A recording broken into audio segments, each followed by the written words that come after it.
Kalau kita terlanjur megang babi, kita tinggal cuci. Cuci dengan air sudah selesai. Tidak perlu 7 kali. Tidak pernah saya temukan ada dalil yang mengatakan membersihkan badan kalau pernah makan babi. Wajib disamak, ya. 7 kali siram, 1 kali pakai air bercampur tanah.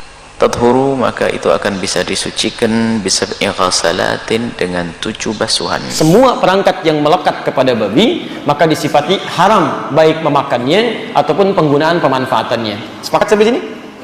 Baik. Sedang status babinya sendiri tidak disebutkan kemudian, ya, tidak disebutkan apakah dia dalam keadaan suci atau najis.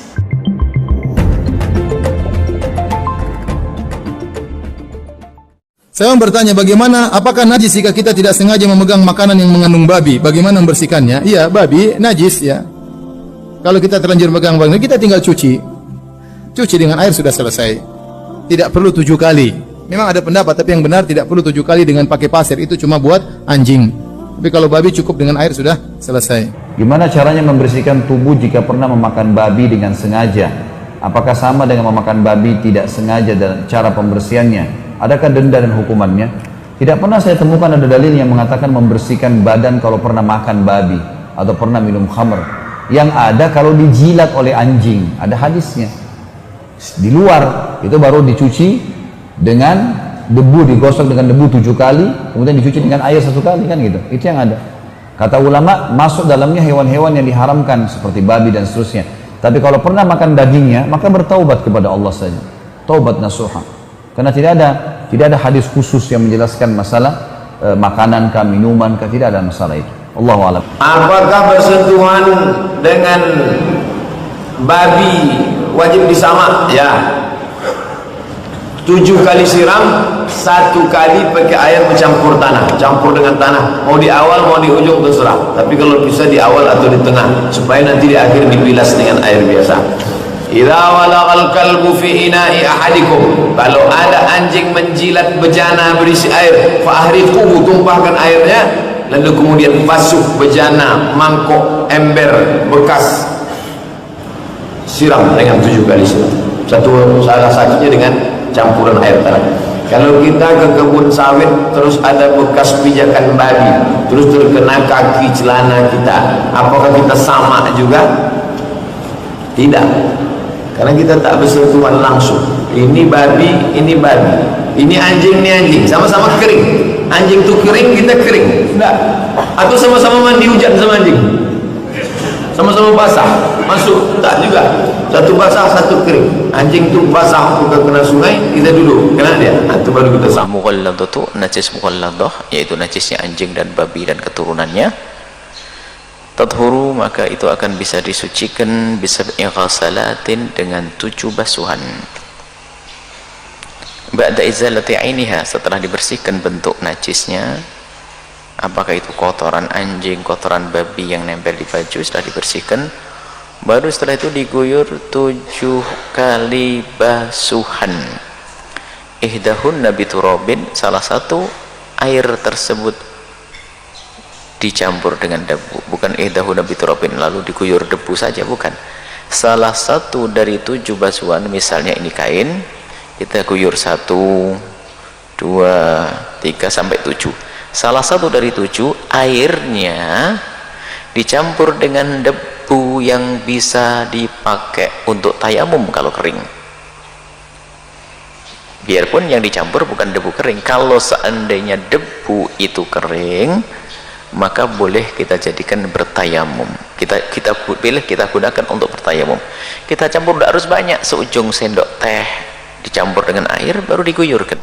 Pertama, sepakat seluruh ulama bahwa hukum babi itu dihukumi haram. Jelas ya? Dihukumi haram. Ingat babi ya, gitu kan? Dihukumi haram. Baik memakannya ataupun al-intifa' bihi, ya, menggunakannya untuk kemanfaatan tertentu, baik memakannya secara langsung atau menggunakan bagian dari babi, baik minyaknya ataupun misalnya lemaknya atau kulitnya untuk dimanfaatkan dalam hal tertentu. Dulu pernah ada yang menggunakan minyak babi atau lemak babi untuk menjadikan pelumas, cat untuk membuat perahu itu, ya dihaluskan dengan itu, Ya, jadi semua perangkat yang melekat kepada babi maka disifati haram, baik memakannya ataupun penggunaan pemanfaatannya. Sepakat sampai sini? Baik. Sedang status babinya sendiri tidak disebutkan kemudian. Ya, tidak disebutkan apakah dia dalam keadaan suci atau najis. Baik, babinya memang haram. Ya, tapi apakah setiap yang haram itu statusnya berawal suci atau sudah najis pada awalnya? Maka Imam Malik mengatakan, cuma Imam Malik, beliau mengatakan bahwa status babi ini hewannya sih suci, tohir, cuman hukum penggunaan dan makannya haram. Jadi kalau Anda misalnya dalam konteks ini menyentuh babi sepanjang dia bukan bangkai. Kalau bangkai sepakat di sini, sepakat dia najis dan haram. Kalau bangkai, ini babi hidup ya, babi hidup. Misal ada orang tersentuh, ya bukan sengaja menyentuh. Kalau sengaja menyentuh, ini nggak ada kerjaan juga gitu kan. Baik, misal tersentuh oleh dirinya gitu kan. Kalau pendapat Imam Malik, itu dia tidak najis. Tidak najis, walaupun hewannya haram. Pendapat Imam Malik. Tapi mazhab yang lainnya, 3 mazhab yang lainnya, baik itu Abu Hanifah dan Imam Asy-Syafi'i dengan Syafi'iyahnya, Imam Ahmad bin Hanbal dengan Hanbalinya, mengatakan babi itu tidak hanya haram tapi najis. Paham di sini? Najis. Artinya, kalau itu disentuh atau tersentuh, tetap terus dibersihkan dulu, dicuci. Paham di sini? Cuci seperti tadi air pipis yang dicuci, seperti darah yang dicuci, baru kemudian menjadi suci kembali. Tapi persoalannya, apakah najisnya mukhaffafah, ringan, atau mughalladhah, berat? Kalau najisnya berat, mughalladhah, dikiaskan kepada liur anjing. Ingat, bukan anjing ya, berbeda. Ada liur anjing, ada anjing. Kalau anjing, itu anjingnya. Kalau liur, cuma liurnya. Yang najis pada anjing apanya? Liurnya. Jadi boleh nggak megang anjing? Kata Imam Malik, kalau megang anjingnya nggak apa-apa. Tapi kalau kena liurnya itu yang dicuci. Salah satunya menggunakan tanah. Tapi kata Imam Asy-Syafi'i, cerdas sih kata beliau. Anda tidak tahu kapan anjing menjilat tubuhnya. Jelas ya? Kapan anjing menjilat tubuhnya. Jadi ketika anjing menjilat tubuhnya, Anda nggak bisa memastikan di sebelah mana. Makanya untuk berhati-hati kata Imam Syafi'i, beliau katakan anjing itu najisnya aini, seluruh tubuhnya mengandung najis karena dia bisa menjilat-jilat tubuhnya. Ketika Anda sentuh, mungkin bersamaan dengan itu air liurnya ikut ada di situ. Paham sampai sini? Di sini Imam Syafi'i lebih jeli dalam konteks hukumnya. Nah, Bapak dan Ibu sekalian, kata dari mazhab Syafi'iyah, babi itu termasuk najis mughalladhah. Jadi kalau tersentuh itu, maka dia harus dicuci, yang salah satunya 7 kali cucian itu, salah satunya menggunakan tanah. Jelas di sini?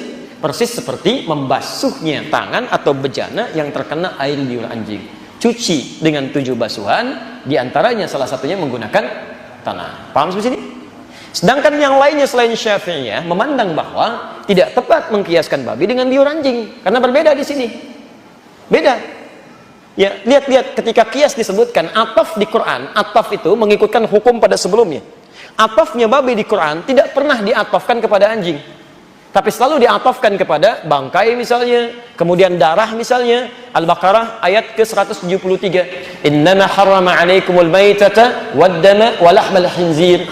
Ya, menggunakan diharamkan bagi kalian bangkai, darah. Lihat, darah tadi kan najis kan? Bangkai najis kan? Artinya kalau kita pegang kita bersihkan kan? Setelah itu Allah menyebutkan babi dengan huruf waw. Wawunya ma'iyah. Ma'iyah itu menyamakan hukum antara sebelum dengan setelahnya. Jadi yang setelahnya diikutkan pada hukum sebelumnya. Jadi kata 2 ulama, ada 2 madhab yang menyebutkan babi tidak bisa dikiaskan dengan anjing, tapi dikiaskan pada najis lain yang tidak serupa dengan liur anjing. Apa itu? Seperti darah, seperti mayit bangkai, ya mayitah bangkai dan sebagainya.